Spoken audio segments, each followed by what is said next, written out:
Match day 7 of the Castle Lager Premier Soccer League produced some interesting results as all the top 3 teams failed to post a win on a difficult weekend for the leading pack, where only FC Platinum picked a single point, with the top 2 Highlanders and Zimbwa falling to defeats.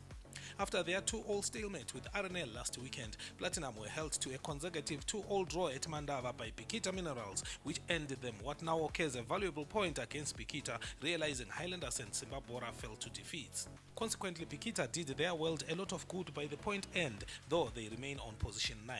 Platinum are third with a game in hand over Highlanders and Zimbwa. At Papa Fields, the Highlanders were sent reeling to a 2-1 home loss by Chicken Inn. 2 quick goals from Brian Musa and Michael Charamba, enough to secure the Gamecocks' maximum points that strengthen their 4th position on the log. Coach Joey Antipas was just a bundle of joy after the match. It was according to the script that we went out to press them and score early goals. But then also Highlanders came back fighting, and they put us under pressure, especially the last 10 minutes of the first half. But we managed to handle the pressure. They scored their goal and put us under more pressure, but we were resilient. Boso coach Kelvin Kaindu looked at both the positives and negatives of the loss. He's first in the league ever since taking over at Highlanders at the beginning of the year. It's unfortunate also we conceded 2 goals.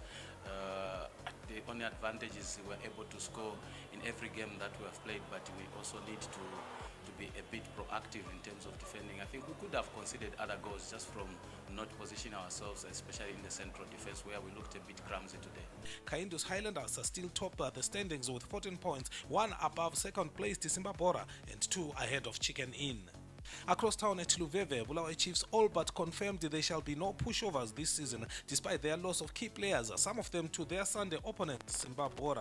Go Buju Go were handed their 2nd defeat of the season by Chiefs, who maintain their 5th place on the table.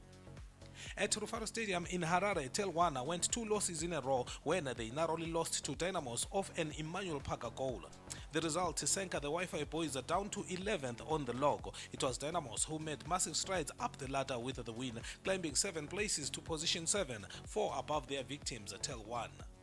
In Chisumbanje, Greenfuel came up against Students Herentals, both teams settling for a 0-all stalemate, and as a result, the Fuel Merchants drop a place down to 8 with the same number of points as 7th placed Timbare. Herentals, whilst doing well to avoid an away defeat at a difficult venue at the Greenfuel Arena, and an important point, though they remain stuck on 2nd from the bottom of the log.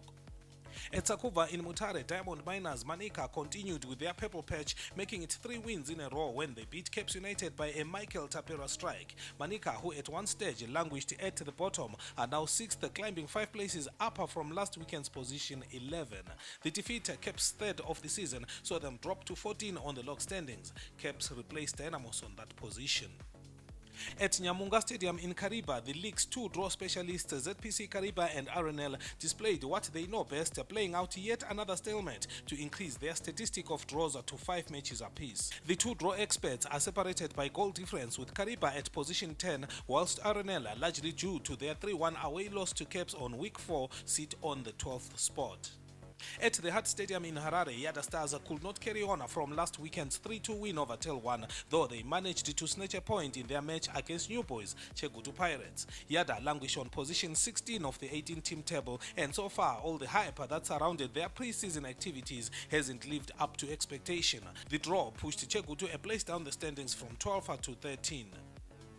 Finally, defending champions Ngezi Platinum were in the coal mining town of Hwange, but they still could not strike the winning formula held to a 0-all draw by the hosts. Ngezi are just a game shy of emulating Kariba and RNL as draw experts, and their stalemate with Hwange saw the 2 teams retain their pre-weekend positions on the log. Hwange at the bottom, whilst Ngezi, champions last year, are on 15. They may have to move mountains now to retain their crown if they do not turn the tide immediately. Their consolation shall be the failure of the leading 3 teams to bag maximum points over the weekend.